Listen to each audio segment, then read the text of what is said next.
আসসালামু আলাইকুম। চলুন দেখে নেওয়া যাক আন্তর্জাতিক ডেস্কে কি থাকছে। নির্দিষ্ট সময় বেঁধে দিয়ে অবৈধ বাংলাদেশি অভিবাসীদের দেশ ছাড়তে ফের আলটিমেটাম সৌদি প্রশাসনের। সৌদিতে সাধারণ ক্ষমার আওতায় অবৈধ অধিবাসীদের দেশ ছাড়তে আরও 2 মাস সময় আছে। 30শে জুনের মধ্যে বিনা শাস্তিতে সৌদি আরব ছাড়তে পারবেন অবৈধ প্রবাসীরা। এর মধ্যে দেশ ত্যাগ না করলে কঠিন শাস্তির মুখোমুখি হতে হবে তাদের। মক্কার একটি দৈনিকের বরাত দিয়ে সৌদি আরবের বার্তা সংস্থা সৌদি গ্যাজেট তাদের প্রতিবেদনে এই তথ্য জানিয়েছেন। ওই প্রতিবেদনে বলা হয়, জাও আতের পাসপোর্ট অফিসের পক্ষ থেকে সেখানে মোট 78টি কেন্দ্র স্থাপন করা হয়েছে।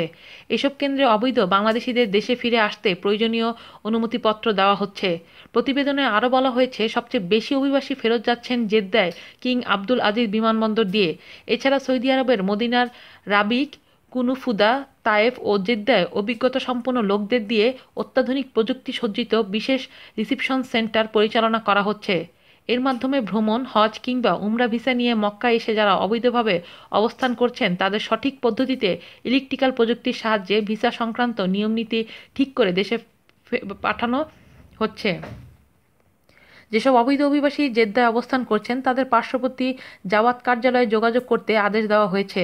সৌদি সরকার ঘোষিত সাধারণ ক্ষমার আওতায় যারা 90 দিনের মধ্যে নিয়মমাফিক নিজ নিজ দেশে ফেরত যাবেন তারা পরবর্তী সময়ে বৈধভাবে সৌদিতে আসার সুযোগ পাবেন। আজ এ পর্যন্তই। ভালো থাকবেন আর আমাদের চ্যানেলটি অবশ্যই সাবস্ক্রাইব করুন। আল্লাহ হাফেজ।